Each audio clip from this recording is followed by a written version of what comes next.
Hey everyone, welcome to our deep dive on the Garmin Forerunner 965.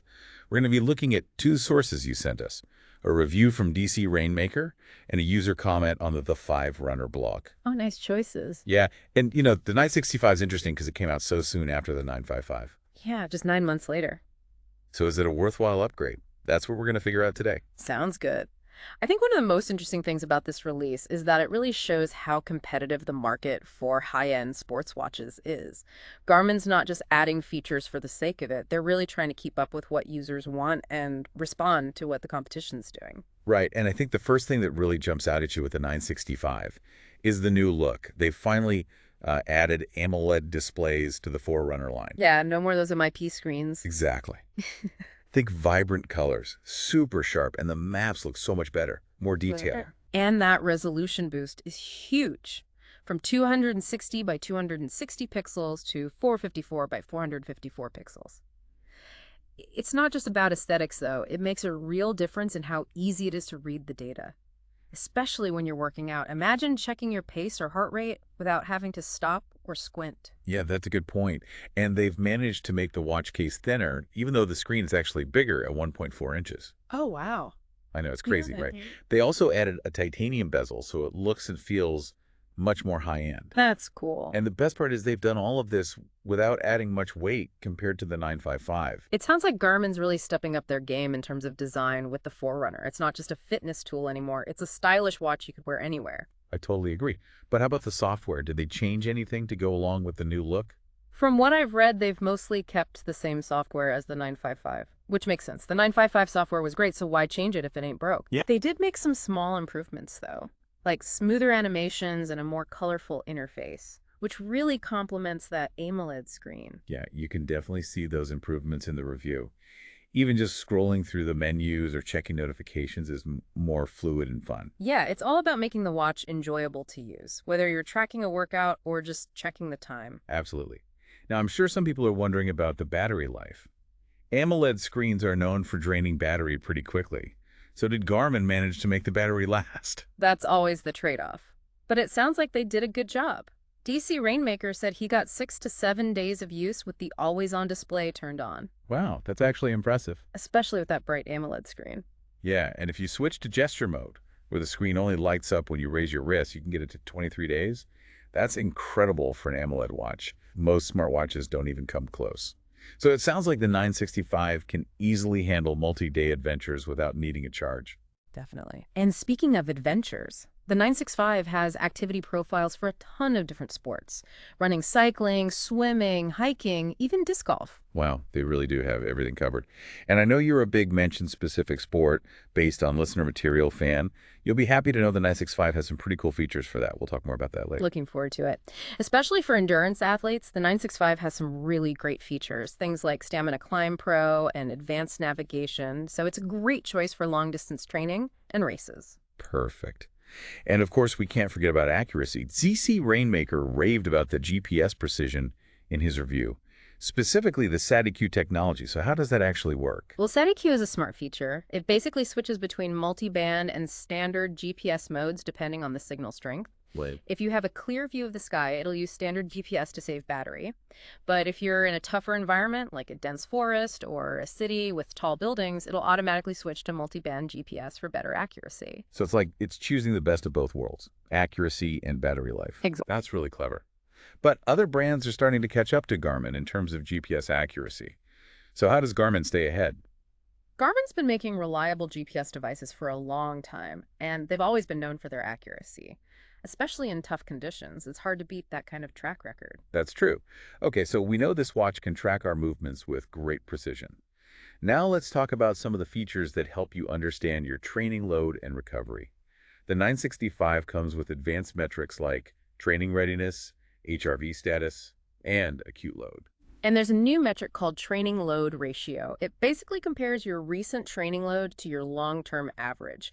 So you can see if you're pushing too hard, resting enough, or right in the sweet spot. That sounds incredibly useful for preventing overtraining and injuries, but these are all based on algorithms, right? How accurate are they in real life? It's important to remember these are just tools. They're not perfect. They give you valuable information based on your data. But you should always listen to your body, too, if you're feeling exhausted, even if your training readiness score is high. Take a break. Good advice. So it's about using these metrics as a guide, not a rule.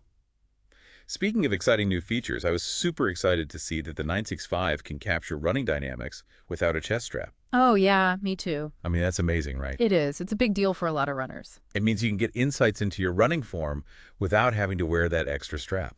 It uses the watch's internal sensors to measure things like ground contact time, vertical oscillation, and stride length. Technology is pretty amazing these days. It really is. Yeah. So even without the chest strap, I can still see how efficiently I'm running and maybe find ways to improve my technique. Yep.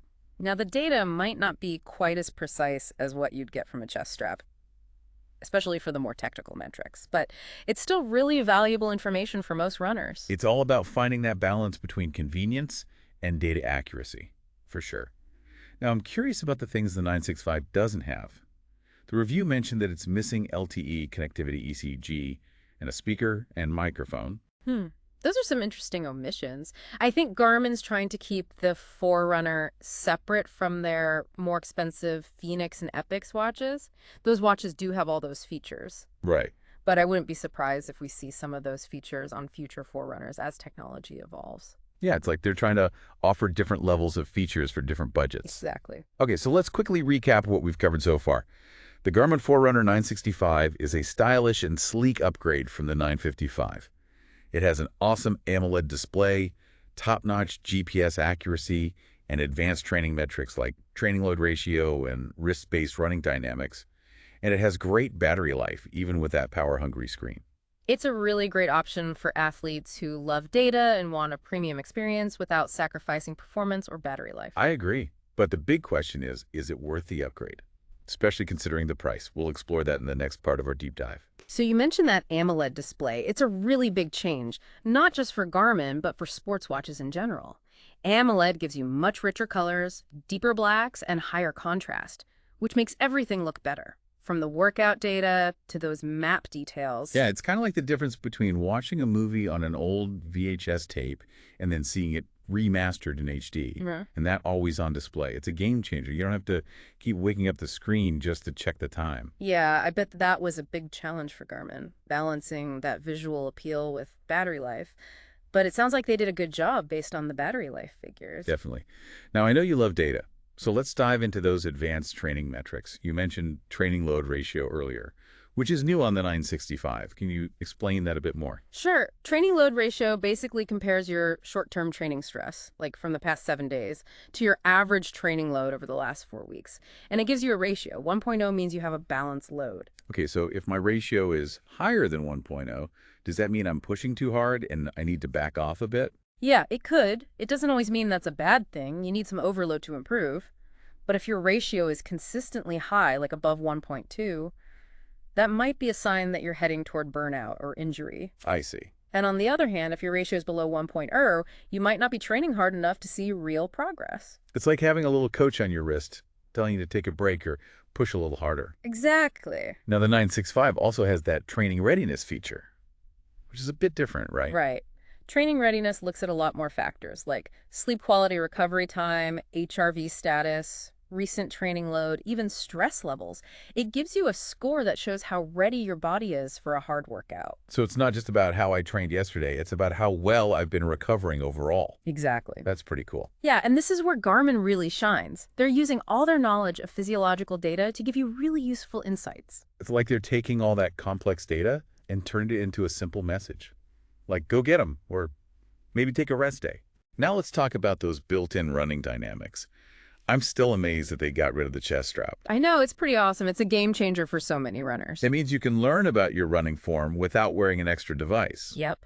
The 965 uses its sensors to estimate things like ground contact time, vertical oscillation, and stride length. It's crazy how technology keeps getting better and better. I know, right? So I can still see how efficiently I'm running and find ways to improve even without the chest strap. Absolutely. The data might not be quite as accurate as with a chest strap, but it's more than enough for most people. Yeah, I think it's great that they're making these features more accessible. For sure. Okay, let's move on to mapping and navigation. The 965 seems to have some great features in that department, too. Yeah, it comes preloaded with full-color topographic maps. They're super detailed and helpful for exploring new trails, Mhm. or navigating in a new city, or even following a planned route. It's like having a tiny GPS right on your wrist. So let's say I want to run on a trail I've never been on before.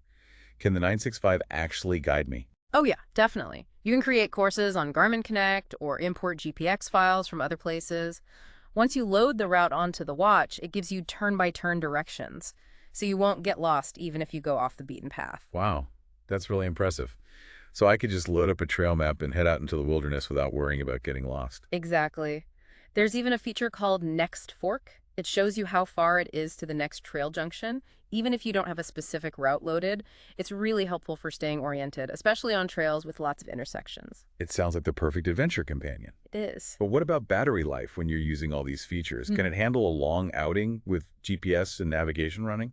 DC Rainmaker tested it out, Right. and he got about 20 hours of battery life in GPS mode, even with features like Live Track and connections to external sensors turned on. That's pretty good. Yeah, so even for ultra-distance events, battery life shouldn't be a problem. And you can always make it last even longer by turning off features you don't need. Or switching to a lower power mode if you're not using navigation all the time. Right, and don't forget, even with the always-on display, you still get 6 to 7 days of battery life, which is great for an AMOLED watch. It sounds like Garmin really found the perfect balance with the 965. Functionality, performance, and battery life. It does. We've talked a lot about the specs and features, but we haven't really looked at that user comment from the Forerunner blog yet. Oh yeah, you're right. It's always good to hear what real users think, Huh. especially alongside the expert reviews. Absolutely. So let's see what this runner had to say about their experience with the 965. All right, so this runner on the Forerunner blog, they said they were a little hesitant to upgrade from their 955, but they eventually did it for that AMOLED screen. They said, it's just so much more enjoyable to use now, even for simple things like checking the time or reading notifications. Yeah, I can see that. I've seen a lot of people saying similar things online. That visual upgrade seems to be a big draw for a lot of users. And they also said the battery life was better than they expected, even with always on display. They thought they'd have to charge it every day, but they're getting a few days on a single charge. Yeah, that's consistent with what DC Rainmaker found too. It seems like Garmin did a great job making the battery last, especially with that AMOLED screen. So it sounds like the 965 is a good mix of style and function, but let's get to the bottom line. Is it worth the money to upgrade? That's the big question, isn't it? I think it really depends on what you're looking for and what watch you have now. If you already have a recent Garmin like the 955, it might not be worth it unless you really want that AMOLED screen or the wrist-based running dynamics. True. But if you have an older Garmin, or even a watch from a different brand, the 965 is a pretty tempting option. It's a top-of-the-line watch with tons of features. Yeah, and it's worth remembering that technology moves pretty fast. Features that are only on expensive watches today might be standard on cheaper watches in a year or two. That's a good point. I guess it's always a trade-off between having the newest thing and waiting for prices to come down. But whether you decide to upgrade or not, there's no doubt that the 965 is a fantastic watch. It really pushes the limits of what a sports watch can do. It definitely shows that Garmin is committed to innovation, and they really understand what athletes are looking for. I think we've given you a lot to think about today. Hopefully this deep dive has helped you learn more about the Garmin Forerunner 965 and make a decision about whether it's right for you. Remember, the best watch for you is the one that fits your training goals and your lifestyle. So take what we talked about today and see how it applies to you. Thanks for joining us for this deep dive into the Garmin Forerunner 965. Now go out there and crush your fitness goals